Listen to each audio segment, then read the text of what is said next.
Nó rồi trồng phân giờ số lên số tụ sẽ đợi nữa đó nó về bé mùa lợn trẻ nữa lợn trẻ nhót rồi xa xa vào lại thì rọp bóng bên nó công nó nữa thế thơ rồi của tôi lúc tế trời nó đi nó bút chả chả hay tiệtแต่เตตัวเดนเรากูจะมุ่งใจเที่ยวเนาะตัววันเดมาให้ยามุ่งตอนนั้นแต่สีฉันเราจิชมมัวเที่ยวจิตาแล้วก็ร้อนนู้นเราไปหลังรุ่นนู้นหลังรุ่นนู้นเจvị trò khó tiềnรุ่นนู้นเจนใจจิชวตาเที่ยวนะเจจิเซไปหลายปอตออีฉันเราจะไปใช้หัวลูกปลาเราอย่างนี้ปอนใจเคี้ยวเขาเที่ยวมาถ้าป้อแต่choไปหลายปอยตา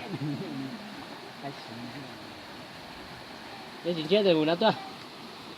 ít liệt con chia chứ, để ít liệt chia sai, chuồn là con.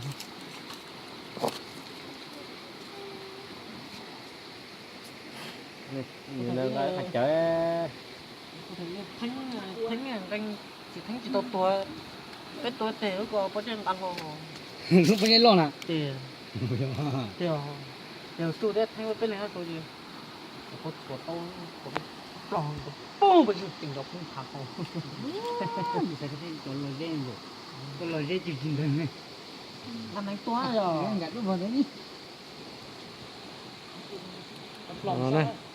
Chơi là chứ. Chơi gì bữa à? Mình chỉ tay à, bây cái này chỉ bay này à? Tầm mắng cái thứ. Mình gạt cái vào đấy. Người đó là lấy cái giờ. Nó có lấy ông bỏ cho nhát làm mỗi trong